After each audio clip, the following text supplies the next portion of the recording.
Today's guest is Eric McDonald. Eric, thank you for joining us. Eric, quick icebreaker.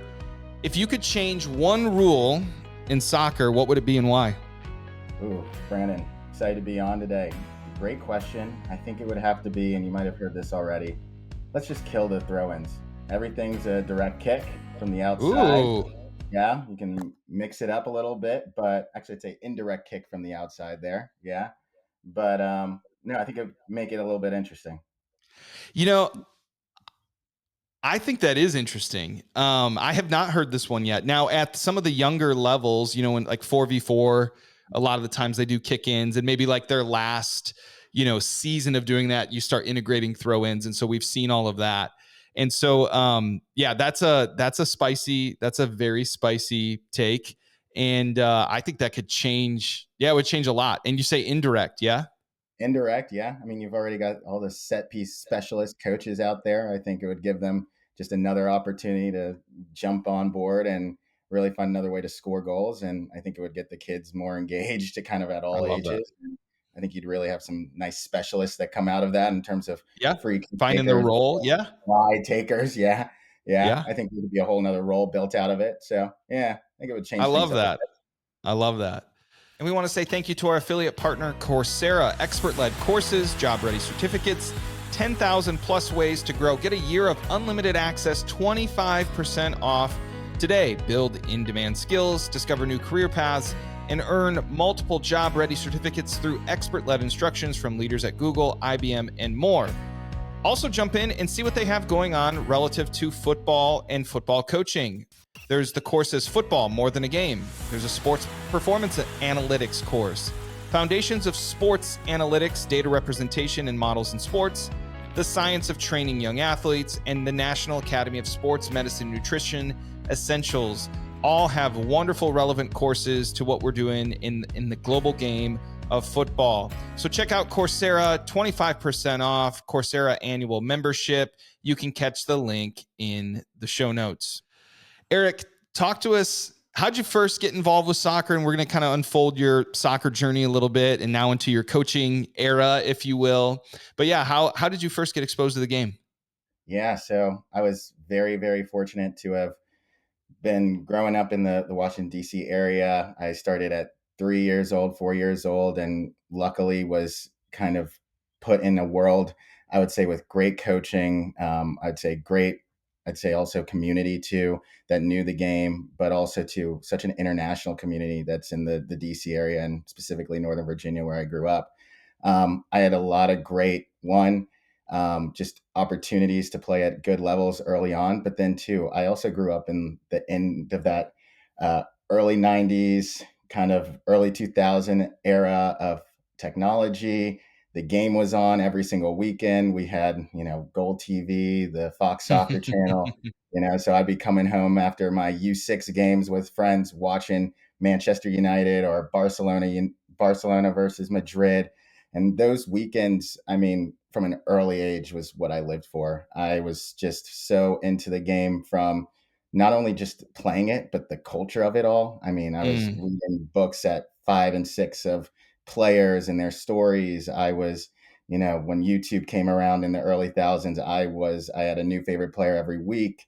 And I really had just kind of immersed myself in the game. And I was very, very fortunate to have friends that also were as obsessed as I was. And I think really because they had the background. I mean, one of my best friends growing up was Argentine. And of course, being in an Argentine household, like, football is everything. So we were always working to get our homework done early from 2nd, 3rd grade so that we could play all weekend. And I think that was something that really stuck with me and really kind of shaped my love for the game.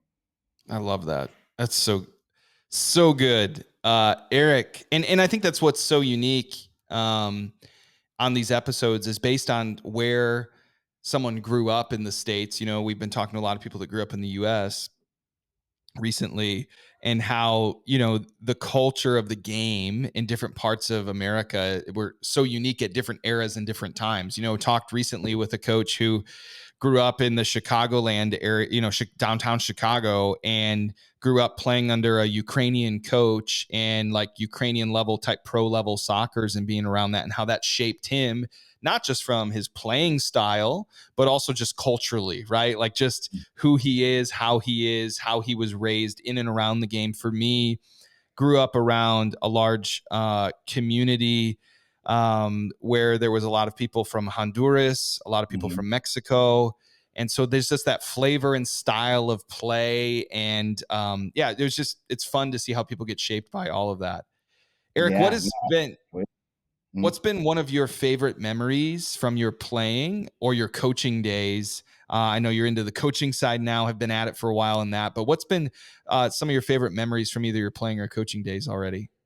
Yeah, I say playing days, I think I just loved it all. I just loved to compete. I was very fortunate to have played on some really great teams and club side, and then also I'd say school side, middle school and high Mm. school. But I'd say coaching days. I think the early on, I started off coaching right after college. Was kind of exposed to a smaller club right in the DC area, and I knew it from the start that these boys, they wanted it. They wanted to be there. U12s, U14s, and that's sort of that age I've kind of stuck with coaching. But that was sort of my favorite initial period of, I would say, in the game in terms of being away from it as a player, like right after college there, and seeing these kids that knew that they had a lot to go against. I mean, the DC area, very competitive. They weren't one of the top teams, but they were playing at a decent level, and just how they showed up every single day, the amount, the commitment, and that just kind of resonated with me as like that was my journey. And those were the players Mm. that I could Mhm. really, see myself in, that they wanted it and they weren't necessarily given it. And I think for me, and my favorite memories is working with a really great director there of the club, Lucas Cook. And for him, he was a grassroots instructor where I learned a ton from him just from the courses Mm. initially, but then was able to link up with him and work with his teams and see kind of from his eyes just everything from that point of view from a small club. And you don't really have those resources when you have one team per age group. And Right. so that was really, I think, valuable for me. One of my Mm. favorite memories from a coaching standpoint, because I think it opened up the world of the connection of me as a player and what I was living versus me as a coach, and sort of bridging that gap. And I think Yeah. it was really key for me, and one of my favorite times work with that group. Yeah. I think Mhm. kind of circling back on this a little bit, not every person who's a good soccer player ends up being a soccer coach or even a good soccer coach, right? Because sometimes we're just, as a player, you've been doing things for so long, it's just like you're like unconsciously competent. Like you just know how to do things, but you maybe don't know how to teach that or relay that. And there's also this myth that I think people think that if you don't have a coaching license, there's never a spot for you to coach, which isn't true. But Mhm. also some people who would then take that to the extent to say, well, I don't need any of that stuff. How is it going to help me? And for me, early age started coaching high school, varsity, JV, high Mhm. school teams. But then working now with a young age group, the way in which you go about coaching and the way that the principles of development for a small sided type game, 4v4, 7v7, 9v9 is very different than 11v11. Obviously, some similarities. Talk to Oh me yeah. how I know you recently completed your USSF C license. How did that kind of help connect some of those dots for you, age development wise, specific things? Yeah, how's that kind of just unlocked for you? You've expanded on that a little bit, but if you could bring it out a little more. Yeah, absolutely. I think that I've been primarily coaching that 12 to 14 age group for, I'd say, most of my coaching career, except for kind of the first year or two being in Atlanta. So I've kind of always resonated with that group. But with the C license, it's always thinking of the 11-a-side game, right? And kind of Mm. breaking it down kind of into those chunks so that it can be digestible for your team at U13 and above. I think with the licenses, the structure of it all, I think US Soccer's done a great job in terms of building on each other, in terms of building blocks. For me, I see it as really what is the objective now? Mm, Like, I think the C license did such a great job of putting it out there. How do we make this game specific? How do we teach the game kind of in practice and break it down from a tactical standpoint, back down to a individual player standpoint, and kind of all those aspects. But I think the player today is, I mean, in terms of information, they're at an overload. So how do we make it simple? How do we kind of break it down so that it can be translated in so many different ways that they already know what really is the necessary, the right action in the moment. So I really mm, loved it in the sense of it was all objective based, all action based on player actions, kind of really gave you that framework. But I think it really did help me as a coach, in terms of speaking to those older players, and I'm really excited just to kind of see where coaching education can continue to go with that. I love that. No, that's Mm, good. Yeah, my experience too, whether at the USSF side or United Soccer Coaches side, is that it's like I've been, do I just need to check the box? But it is helpful, and I think it's helpful with the relationships within the game and new yes, ideas. And even one of the things that they said, if you've never had someone video you while you're coaching, like that's just so uncomfortable, but you notice things about your tone or your body language. Or I mean, I even had the other day running a session, and I'm like, I went 3 minutes too long before I adapted an activity. I should have just adapted that activity 4 minutes sooner and things would have gone smoothly. But you you have to learn, right? Like you learn what works, what doesn't work, what works for you, what works for your that's right. players, what kind of what's the end goal that we're going for here long term, and then how is the daily kind of pushing to that. And I think that's such a big part of coaching that often gets lost because people just want to respond to, well, tactically, we didn't do this well enough, or technically, here's this one area, so we're just going to keep doing this and doing this so that we can fix it for this weekend's match, as opposed to developing these young people. Now, and we want to thank our new affiliate partner, Total Football Analysis. Discover in-depth football analysis tactics and scouting reports at Total Football Analysis. Stay ahead with expert insights and data-driven articles. So go to totalfootballanalysis.com, discount code SCS30 to get 30% off any purchase or subscriptions. You can check that referral link as well in the show notes. That's Total Football Analysis, 30% off any purchase or subscription with the discount code SCS30 to get that 30% off. Young people.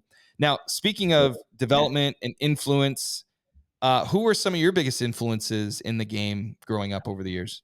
Yeah, so I would say, I mean, growing up, of course, Manchester United fan, which is sad now, but I was, in love with the '99 team and the teams into the early thousands. So players like Eric Cantona, David Beckham, Ruud van Nistelrooy, of course, Wayne Rooney, love it, love it. But of course, too, being a MLS fan, luckily DC United home team, I got to experience a lot of great moments at RFK and even Audi Field now. So loved that piece as well. But then, of course, I mentioned my good friend who was Argentinian, and favorite player growing up was Carlos Tevez, mainly because Hmm. of just the grit, his story. I think like coming from just one of the roughest neighborhoods in Argentina, then being a European champion, and just his road to get there.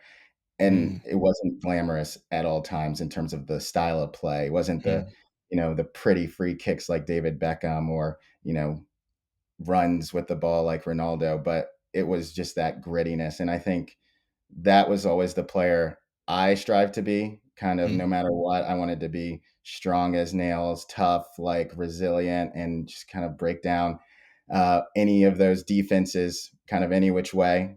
But Yeah.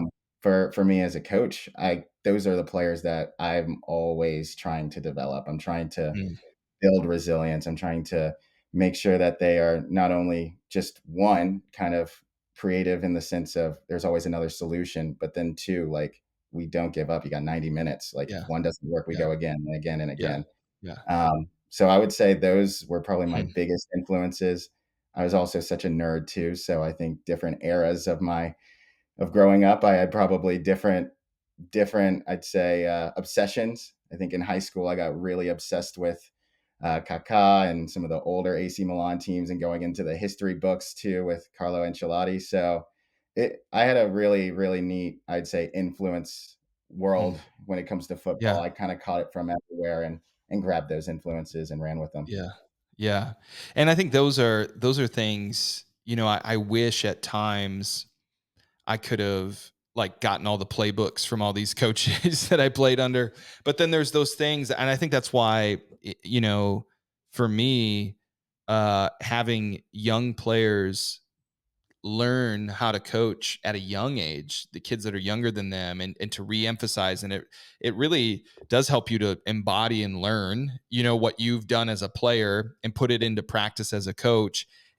Even while you were still playing and coaching, it's like it just reemphasizes all these principles over and over again. It drills them down into you, and I think that's such a huge part of the game. Eric, Absolutely. Yeah. what are you involved with now in the game, and share your journey of how you've gotten there, and then maybe what's something within all of that of how your coaching or leadership style has changed over time. Yeah, absolutely.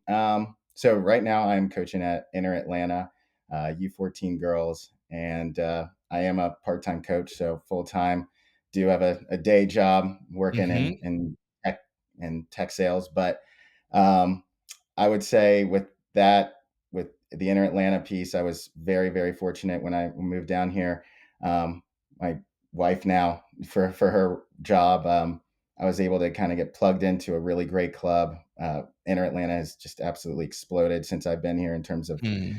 programs and number of kids, and now they've got MLS Next and yada yada. Mm-hmm. So that's been awesome. But I was very fortunate to have gone into coaching early. I'd say actually probably when I was in college, I was starting to get exposed to it. I had my high school coaches and old club coaches pulling me in to do either help with private training, but then also to help with summer camps and things while I was a freshman and sophomore. And then, unfortunately, with my college career was pretty short lived, and I actually had the opportunity to be a student assistant coach while during my time at Hampden-Sydney College, a Division III school in Virginia there, and I learned a ton there. And I was initially thinking like, yeah, I could do the coaching route right off the bat, go into it after graduating. Of course, that with just my background, family, everything, I was definitely swayed away from that. And so for me, soccer is one of those things that it's never going to go away. It's always going to be there. And so I got my first job out of school in the DC area, but was able to jump on with FPYC, small club there, and kind of continue to grow in that realm in coaching. So I've been very fortunate to be in coaching for almost a little bit over 10 years now, It's off and awesome. on. And for me, I just want to continue to grow as a coach, but then really work with the next generation of players, and really help them succeed and grow. Mm. What do you think has been some of the key principles that you've observed and that you're trying to embody to be a successful coach? We're probably, a lot of our audience, they're coaching at some level, or they're interested in coaching, or maybe they're a parent that kind of isn't really sure if they want to be coaching, but kind of maybe got voluntold to coach. Um, what are some of those key principles of being a successful coach, outside of, I think a lot of people can get overwhelmed with the technical and the tactical side. Obviously there's those are important, but what really are those key principles for you that you're trying to embody to be a successful coach? Yeah, I was extremely fortunate, especially growing up. I had some very, very good coaches. So I would say you want to be the coach that you would want, right? I kind of always think about that, especially when I have a bad day or it wasn't that great. I just think at the end of the day, it's for the players. It's a players' game. You want to empower the players. You want to give them the tools to be their best, to build resilience, to build confidence. But ultimately, it starts with you as creating the environment, right? So Mm, I've been hyper focused kind of probably since maybe even college, because I think my college team had some issues with this too, is just environment, culture. mm, mhm, I think building that from a start and from the very first practice is key, and then going on. I think when you look at teenagers, I think that culture will either make or break a team, a season, and even players. Unfortunately, I think with that piece, it's really paramount and crucial for coaches to kind of keep in mind of the environment, because I think Hmm. that'll carry some of those pieces that are maybe you might not have all the answers in terms of Right. tactics and maybe the Right. technical pieces, but if you create the environment that allows players to fail, try again, but then also keep them accountable, then to Mm. be their best, to try their hardest, but to stay positive and kind of keep the bigger picture in mind. I think Yeah. you can really create a strong and really, really neat community. Yeah. What do you see as some of the biggest challenges and opportunity, especially in the US youth development, side of the game? What are some of those biggest challenges? What are some of the biggest opportunities as we go in? And there's a lots. I mean, it feels like recently there's lots of announcements, right? Of like all kinds of new leagues, divisions set up, the age change again, and all that kind of stuff. But outside of some of those things, what are some of those biggest challenges and opportunities when it comes to the game today?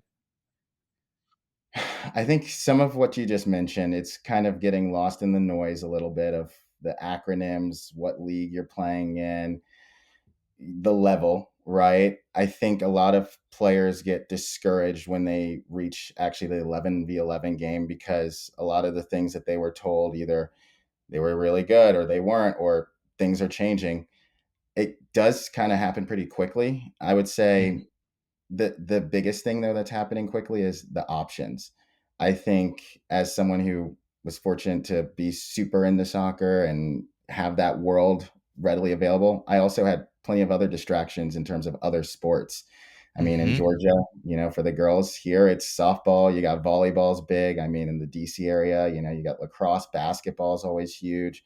Hockey up north. So you're always competing with another sport too, and at the end of the day, they're kids, right? And so you look at some of the elite levels, I see trying to get there, the dedication that's needed, and then also too the commitment. And I think that's the number one thing. Not all everyone's not every kid is really willing to commit everything to soccer. And I think that's, in a weird way, I kind of do think it's kind of one of the challenges right now, because to be that super elite player, to really make it, I would say professionally, you do have to commit early. And I Yeah. think there's a lot of kids that have that desire, that drive, that passion.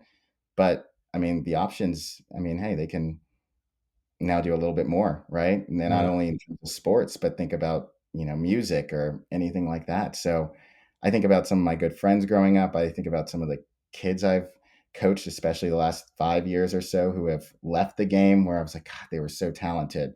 Like, yeah, but Mhm. I mean, they were also talented at the guitar. They were also great Yeah. at track. They Yeah. were also Yeah. awesome, you know, students as well. And so I think kind of in the US, I think that's something huge. I think people don't realize how many opportunities there really are.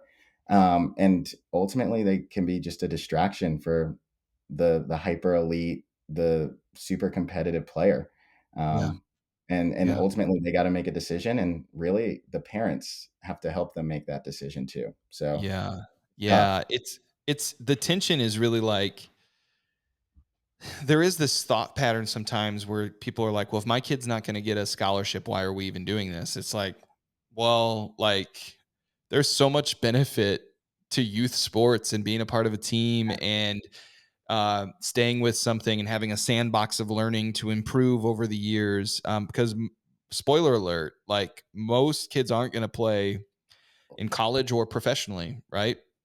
Right. And And I mean, that's okay, and they can still enjoy it, and it can still be worth everyone's time, but I think that is some of the where the game is headed towards is your club fees might not be that bad, right? When mhm, people talk about pay to play, yes, there's times where club fees in certain leagues get, a little ridiculous for sure, and we need to have paths for players to have that more accessible and things like that. That's a big conversation. But where it really gets you is when you start playing in those leagues is like the $1,000 or $1,500 per weekend to travel to all these oh yeah, places, right? that's it. Um, especially when you And, think about where some of these teams are coming from already. I mean, I look at our MLS Next team. I'm like, you've got 4 or 5 of the best teams right here in Atlanta. You don't need to go all the way up to North yeah, Carolina to see those teams, do you? But yeah, it's part of the system now, so I guess you do. yes. Yeah. Yeah, and I think that's the part where parents were like, if I'm not going to get a return on my investment in a scholarship or this or that, should I be paying this? Now, that's a great question. Here's the thing. Even if your kid is top level, they don't have to play at those highest level teams. There's a place for them somewhere else.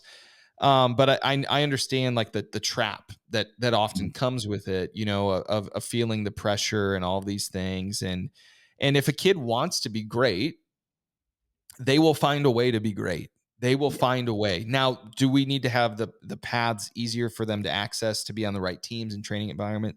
But you can't force a kid to want to be a professional soccer player. They'll No. just quit. You can't force an adult to do that, even if they have all the ability in the world. We see these stories time and time again. The next great prospect coming through one of these Premier League teams or through the US, right? And it's like Gideon Zelalem, who was at Arsenal, is Yeah. now playing in the USL. Now, he's Yeah. still a professional. I'm not criticizing him. I don't know what his injury record, or I don't know too much about him, but it was like he was going to save youth soccer. Freddie Adu was going to Yeah. transform youth Oh, soccer. yeah. And obviously, that being in the DC Uh-huh. area, right? And he was a special talent, right? Yeah. And then just different things change. So how do you think with all of that in mind, how can coaches help players on their journey and help prepare them for making those different levels within the game? What role do we play in? Because if we do our role correctly, they don't, whether they stay in the same club but they move up in age group and we're not coaching that age group anymore, or whatever, that every club's going to be different on how they approach those things. But at some point, we're not going to be coaching them. We may only have a player for 1 or 2 years or 3 years or whatever. So how do coaches help players with this side of everything? I think it's extremely tough. I think it's extremely tough, especially when you have a ton of options, especially when you have a good player that could probably walk into a number of good situations. I think ultimately you need to talk to the parents, and think about the long term in mind, right? It is their goal, is your son, your daughter's goal to play Division 1 college? Is it to play professional? Is it to, honestly, for a lot of some of the players I coach, they are just excited to still be involved, right? You got to kind Mm-hmm. of gauge where your kid is. And the advice you give the parent is, all right, how much are you willing to commit? Because here are Mm-hmm. the options. Here's what I see. I see you have an A, talented player, or B, maybe not so committed player, but they could be more committed with a little bit of parents' help. And it's a lot on the parents, unfortunately. So I think you have to give the player the education and kind of the tools to realize what all is Mm-hmm. out there. I think for me as a coach, I think that's something I can always do a little bit better. And I think that's somewhere we're really lacking. I think because of the whole world of everything, I think players don't really understand kind of what is the best isn't necessarily what is maybe even just what's suitable for them in their development. I think you look at a lot of the kids that are quitting now before high school. I mean, it's probably diluting the high school game in a way in certain states, certain areas. It's a Mm-hmm. lot bigger to play for your school team than it is your club, or more so, I'd say it is a big opportunity or honor to play for your school team. And I think some of those conversations a little bit, just to say, like, the fact you're still playing at 16, 17, 18 is a good thing. It's just, what does it look like, So Yeah. it's a long way to say, essentially, you got No, to kid, but it's you really keep them encouraged that that level is okay. Yeah. yeah, there is this interesting, tension, if you have like what was the DA, type player that doesn't play for their high school anymore, right? So Mm, you see that elite level talent now leave that school, but then there is this sense of, I was talking to Coach Josh Brown on a recent episode, mhm. and he's a high school coach, and they just won a state championship, and he's like, I've never coached or seen a club team cry when their season ends. But he's like, every single time, whether it's seniors or underclassmen, and you lose a high school game in the playoffs, they cry because it's, Yeah. there's a deeper, sometimes historically, a deeper tie to that school. And obviously, there's a lot changing in the landscape of high school sports and all those things as well. But it is interesting, it's kind of like, that your high school is your little national team, right? That you play with, in terms of like for Oh yeah. pride and all that Oh yeah. stuff. And club coaches in that environment, they might be playing a different system, or you have a kid. I remember there was a kid who on his club team was on a really good club team, played right back, right? He was like an outside back. Well, on our team, Mhm. he was a number 9, right? Like I Yeah. needed him to score goals. That's what our high school needed. And so it's like there's a tension in a lot of that. And you're right in that age group where they're right on the cusp of going Mhm. into, high school and thinking about all those things. Eric, what advice would you give to somebody who is wanting to get into coaching, whether on the club side or high school side, and they're just kind of starting out? How do you kind of find yourself? I think everybody wants the prescription of like, here's exactly how the path goes, but what would advice that's maybe descriptive of your experience of how you get involved in coaching? And you may want to, for some people, they want to work with younger kids because that educational side and that developmental side between ages 6 and 12 is really interesting to them. Others, they'd rather work with teenagers, right? And be able to do a little bit more advanced stuff, or this, that, and the other. What advice would you give to those people? Yeah. So for me, I think finding good mentors in the game. I was Mm, super fortunate, right after school doing my grassroots courses to meet some good directors, some good coaches that got me plugged in. I also think kind of really get to know your community. I mean, I've mm, been really surprised, especially in the Atlanta area, being here now for a few years, but some really great high school programs with some mm, really great longstanding um, athletic directors who've been building up a culture for years, especially if you look mm. at some of these private schools, but then also two charter schools. Yeah. I think there's a lot of avenues, not always just the biggest club in your city, but then also to kind of take a look at some of those schools as well.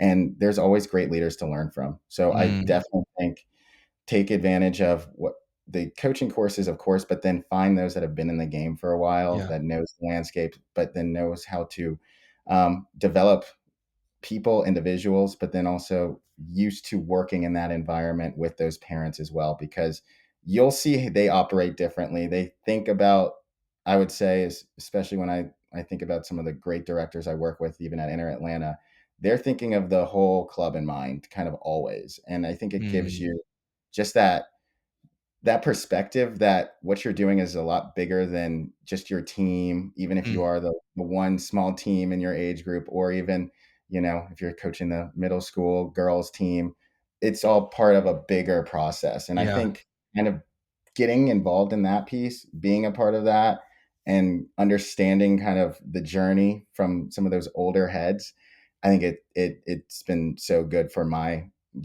journey, and just understanding what opportunities I'm Mm. looking forward to for next. That's awesome. That's really Mhm. good. Eric, switching gears a little bit, what's an unforgettable moment from your time in soccer, whether, funny, inspiring, unusual, from your playing days or coaching days, man? Yeah, coaching ones, I have probably some funny ones, especially the last few years. But I'd say playing my senior year, I actually broke my ankle, and I think my high school coach was phenomenal. He really built a really great program and culture. However, one thing did happen. I broke my ankle in practice on the Wednesday, kind of the relaxed day off. You go into film, little lift. We had a ultimate frisbee day of running around, kind of getting loose, getting activated. Broke my ankle in that, and I kind of think about that one all the time. Like, as much as I love the handball, it's always those moments, right? When Oh, man. something goes wrong. So, of course, I break my ankle September of my senior year, which Oh, definitely makes you scramble a little bit for your college prospects and kind of figuring yeah. out what's next as a player. But I mean, I always say it's one of the best things that ever happened to me, because Mm, I ended mm, up in Hampden-Sydney, ending up with some of my best friends in the world, but then hmm. too being on this journey that I'm on. So Hmm. I think that's a funny moment. Yeah. I always Yeah. those types of And games. redemptive in some respects, even though I'm sure in Oh the yeah. moment it was brutal, you know? Yeah. Oh yeah. Oh yeah. If you could have dinner with Mhm. 3 soccer prolific figures, past or present, who would they be and why? Ooh, I think as a player, I might have some different opinions maybe 10, 15 years ago. Now I would say it has to be you gotta talk to the big heads, Sir Alex Ferguson, Carlo Ancelotti, and then I'd also add in, Xabi Alonso in there. Ooh, I kinda wanna see just kinda get those 3, sit down, talk about elite environments, creating a elite culture, but then also too, where I've been really just impressed with all 3 of them is every year, how do you reinvent yourself? How do hmm, you take what you have and create something great with it? And I think that's kind of with those 3 especially, something I've always just been so fond of with the game of soccer, period. You can have a player yeah, that, is playing the 10 1 year, and then he's now the lone striker in a 4-1-4-1, right? yeah, Or, we switch things up and we're playing a three-back yeah. system, and he's the, wing back. And those elements and being able to just kinda get the best out of your players, that's something Well, where and keep it feel coming back. Ancelotti is definitely, a lot of these managers that are up and coming are kinda like, "This Mhm, is a style we play, and we need to get the players for it." Ancelotti changes the system all the time everywhere he's at mhm, and, like, mhm. adapts to the players. And, like, Valverde will play, like, outside back for them now, and you're like, what is actually happening here?" You know? Yeah, And just some of those adjustments, and it is yeah, you look at that and, obviously Ancelotti has been successful pretty much everywhere I mean, he even, like, brought Everton back to life, you know what I yeah. mean? Like, which is a Give him crazy applause thought to for go that. from Everton to Real Madrid. But yeah, I think that would be a lively conversation between those guys, Ancelotti, Sir Alex, and Xavi Alonso, and obviously some rivalries in there and some big matches against all of the would be fascinating. Eric, Oh, if there was some sort of resource, recommendation, training course, tool, app, whatever, what would be something you would encourage our coaches with as they continue on their coaching journeys? yeah. Well, I would say being kind of in for my world and my day job and tech sales and stuff, big LinkedIn guy naturally, but there's such a great community of coaches, of just leaders in the game that are sharing things all the time. I'm a big fan of Jake Lister, Mm, Sheffield, Sheffield United's Women Academy coach there. He posts a lot of great stuff for coach education and ambitious coaches. I'm also a big fan. I'm sure you've heard of Gary Cernine, modern soccer coach. Always great stuff there. But then I've been a really, really um, motivated by Nate Baker in the developer way. Another coach out of the DC area. mm, Really great stuff he's doing with the MLS Next team he's coaching there, and it's been cool to kind of see those stories. And LinkedIn, I think, is a great place to connect with folks. Great place to interact, but then also too, there's tons of different things from stories, these training sessions to yeah, interactives, you name it. So yeah, that's and that's good. definitely somewhere you should definitely somewhere coaches should definitely build a profile and get connected. Yeah, absolutely. I mean, I think even in the recent weeks, it's like connections to people who are coaching in MLS or USL or USL League One or different things like that I've had just from LinkedIn, and just getting those things out there that coaching is a part of your life. Yeah, you might use LinkedIn for your professional world, and a lot of us we have a 9 to 5, and then this is something that fills a different kind of bucket of purpose for us and staying connected to the game. But in recent, in the last year or so, I've engaged more in the soccer community on Mhm. LinkedIn. It's been really really cool, and then connected even with like an old coach who had recruited me a long time ago, as well as some, former teammates of mine and things like that had lost touch with. So yeah, I think that's a great shout for sure. Love Eric, that. if you could manage or play for any team in history, who would it be and why? Hmm. All right. Selfishly, I got to think as a player again here. I think I'd have to go back to that '09 Manchester United team that lost to Barcelona in the Champions League final. I think they could have used some extra legs in there, change it up a little bit. I I think love it. Sir Alex Ferguson could have probably used me in the midfield or somewhere in there to make some things happen. So I'd say probably that team, especially selfishly playing with Wayne Rooney, Ronaldo, Berbatov, and Tevez. Yeah. That time would Yeah. be huge. So yeah, Yeah. probably And that group. and that group of attackers did not get bound up often, but that match, whoo baby. Yeah. Yeah, that's Not an inch. Barcelona Not had an them inch. on winning that game, Yes. but yeah. Yeah. It's good. Well, Eric, it's been so good to chat with you. It's been so good as we've gotten to know each other better. Love what you're doing.